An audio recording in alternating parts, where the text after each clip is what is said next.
Berjumpa lagi dengan channel ET Kimia. Pada video kali ini kita akan membahas tentang sifat koligatif larutan non-elektrolit bagian yang kedua. Pada video sebelumnya saya sudah membahas tentang penurunan tekanan uap dan penurunan titik beku. Pada video kedua ini saya akan membahas tentang kenaikan titik didih dan tekanan osmosis. Ditonton videonya sampai habis. Jangan lupa like, share, komen, dan subscribe channel ET Kimia. Selamat belajar.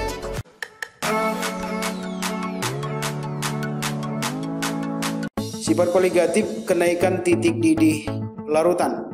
Adanya zat terlarut dalam suatu pelarut tertentu akan menyebabkan terjadinya kenaikan titik didih. Kenaikan titik didih berbanding atau sebanding dengan kemolalan dari larutan tersebut. Saya ambil contoh, kalau misalkan pada kondisi normal air memiliki titik didih 100 derajat Celcius, dan jika kita tambahkan zat terlarut, misalkan gula ke dalamnya, maka setelah terjadi larutan gula, titik didihnya akan berada di atas 100. Secara matematika dihitung dengan delta TB sama dengan KB dikalikan dengan molalitas, dan untuk menghitung titik didih larutan nanti rumusnya adalah titik didih pelarut murni ditambah dengan kenaikan titik didihnya, di mana M adalah molalitas gram per ml kali 1000 per berat pelarut, dan KB adalah nilai konstanta molal dari pelarutnya.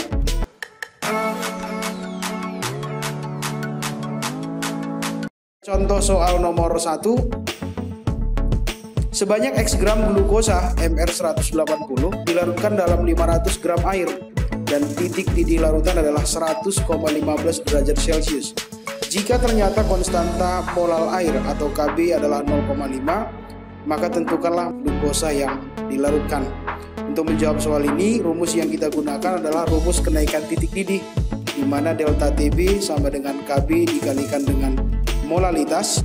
Dari data titik didih larutan 100,15 derajat Celcius dan titik didih air adalah 100, maka akan kita peroleh kenaikan titik didih sebesar 0,15 derajat Celcius. Kemudian kita masukkan ke rumus kenaikan titik didih, sehingga akan kita peroleh jumlah glukosa yang dilarutkan adalah sebanyak 27 gram. Soal nomor 2. Suatu larutan urea dalam air membeku pada suhu minus 0,372 derajat Celcius. Jika konstanta molal beku air adalah 1,86 dan konstanta didih air adalah 0,52, maka tentukanlah suhu larutan tersebut akan mendidih. Untuk menjawab soal seperti ini, karena larutannya adalah larutan yang sama, sehingga untuk delta TB rumus yang kita gunakan KB dikali M. Untuk mencari delta TF, rumus yang kita gunakan KF dikalikan dengan M. Kedua rumus ini kita bandingkan, dan karena larutannya sama, akan memiliki molalitas yang sama pula. Nah, sehingga sekarang kita peroleh rumus yang baru, delta TB per delta TF sama dengan KB dibagi dengan KF-nya.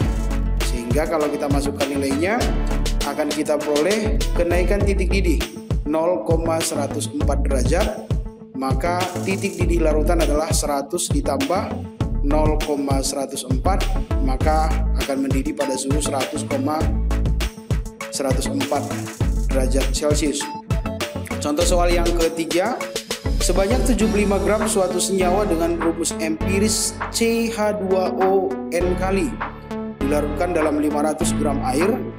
Konstanta molal air adalah 0,52 dan mendidih pada suhu 100,52 derajat Celcius. Maka tentukanlah rumus kimia dari zat non-elektrolit tersebut.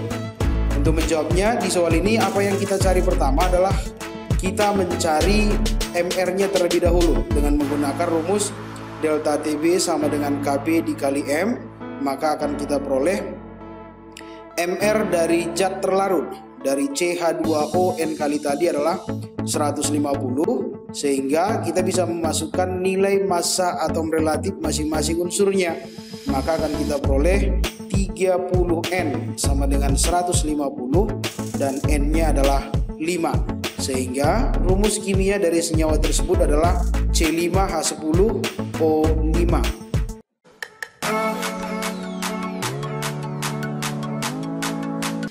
Berikutnya kita akan membahas tentang tekanan osmosis atau dilambangkan dengan V. Tekanan osmosis atau V adalah besarnya tekanan yang harus diberikan pada suatu larutan untuk mencegah terjadinya peristiwa osmosis atau peristiwa perpindahan pelarut dari larutan encer ke larutan pekat yang dipisahkan dengan membran semi permeable. Nah, kita lihat rumusnya.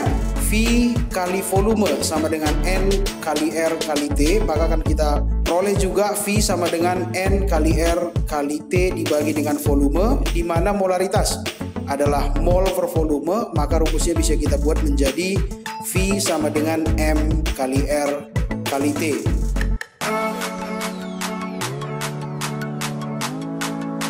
Kita lihat contoh soal nomor 1. 6,84 gram glukosa dengan MR 342 dilarutkan dalam air sampai volume larutan menjadi 100 ml.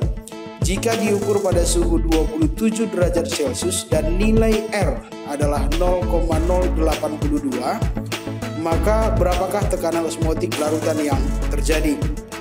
Untuk menjawabnya kita menggunakan rumus tekanan osmotik tadi, V sama dengan M kali R kali T, di mana M adalah molaritas, gram per mr kali 1000 per volume, maka akan kita peroleh angkanya tekanan osmosis larutan adalah sebesar 4,92 atm.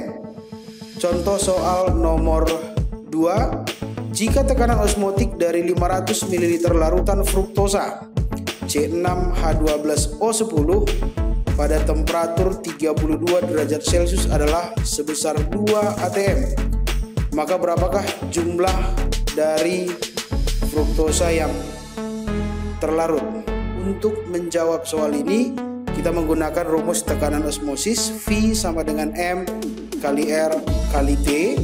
Nah, maka akan kita peroleh jumlah fruktosa yang dilarutkan adalah sebesar 7,2 gram.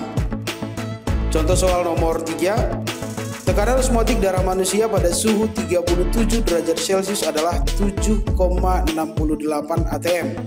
Maka tentukanlah jumlah urea yang harus dilarutkan dalam 1 liter larutan agar isotonik dengan tekanan darah manusia. Nah, di sini di soal nomor 3 ini kita menggunakan konsep kalau dia isotonik, itu artinya akan memiliki tekanan yang sama. Rumus tekanan osmotik tadi adalah V sama dengan M kali R kali T.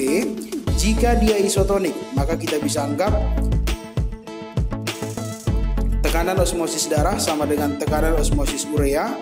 Maka kita masukkan angkanya 7,68 sama dengan M dikali R dikali T, maka akan kita peroleh jumlah urea yang harus dilarutkan adalah 18,12 gram.